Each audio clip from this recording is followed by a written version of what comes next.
Dr. Vipin Rana. Yeah, he'll be presenting a case on rapidly progressive bilateral necrotizing retinitis in young Asian male, Asian Indian male.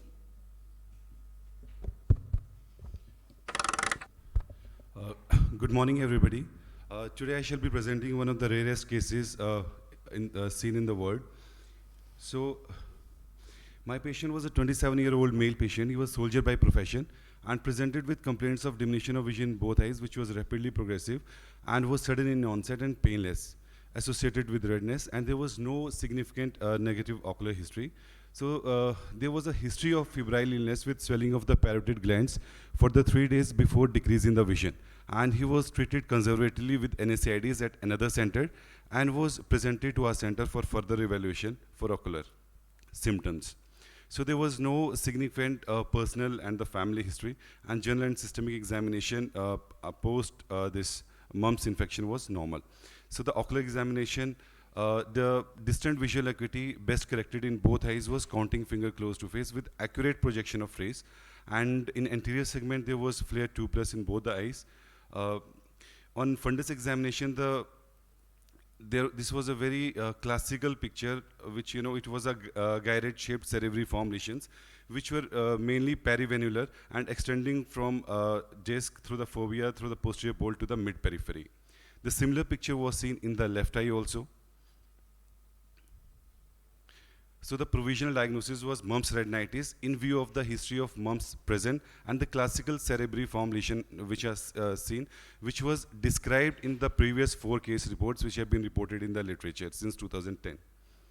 Fundus autofluorescence shows hyperautofluorescent areas which were corresponding to the these retinitis lesions, and the similar picture was seen in the left eye also.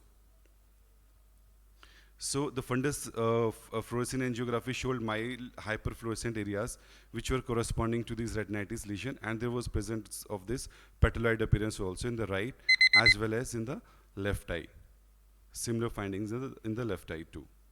So ICG was essentially within normal limits, and the OCT showed the disruption of ELM and the ellipsoid zone in the right as well as in the left eye. On investigations, the serum IgG was for mumps was highly increased. Normal value is less than 4. It was 68.90, and IgM was more than 4. Normal is 0.9. So other investigations to rule out the other diagnoses, differential diagnoses, were negative. So in view of these findings, the mumps associated bilateral retinitis diagnosis was made, and the patient was already started on the oral prednisolone at center A.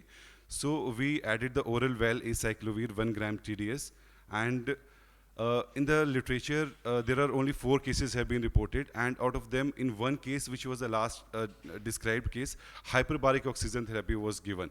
So I mean, as such there is no therapy, so we also thought of giving the hyperbaric oxygen therapy. So it was given for 1 month, 2.5 atmospheric absolute, a session of 1 hour for 40 days.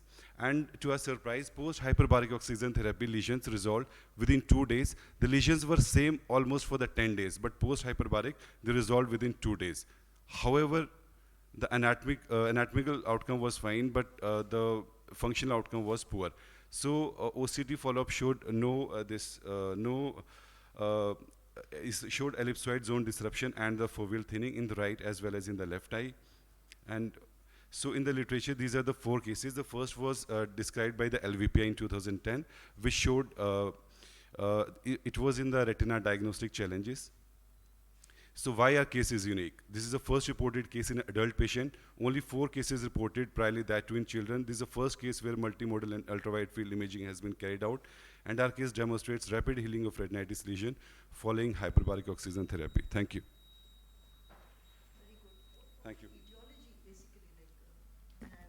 Yeah, ma'am, there was a viral, if we see in the last 1 and 2 years, there was this outbreak of the mumps, ma'am. So he had a mumps infection, which we analyzed from where he catched up the infection. So the incubation period is 35 to 40 days. So he was in Nagpur at that time, and there was an outbreak of mumps. So he had other. Can you show the fundus picture once? Why Yeah. could it not be ARN? Can you connect his computer again? His Yeah. presentation, yeah. Like, why is it not ARN and why is it mumps related? Ma'am, ARN is absolutely in the like periphery, tongue-shaped lesions, and maybe associated with. Can we see the fundus? Yeah. This is the typical picture which has been described in the last 4 cases, ma'am. So the first case was described by from the LVPI. He was a faculty only doing a fellowship at that time, Dr. Trehan. So it was, Fundus picture. yeah, ma'am. I'm coming to that. So it was there in diagnostic challenges in the Retina Journal. The second case was by Dr. Kalpana Babu. So the similar picture was there, and the third and fourth cases are from the Tunisia. So in fact, I had a word with with all the authors from the Tunisia and with the Dr. Trehan also, ma'am. So this is a very classical picture of the mumps. Very good, yeah. This does not look like ARN. Yeah.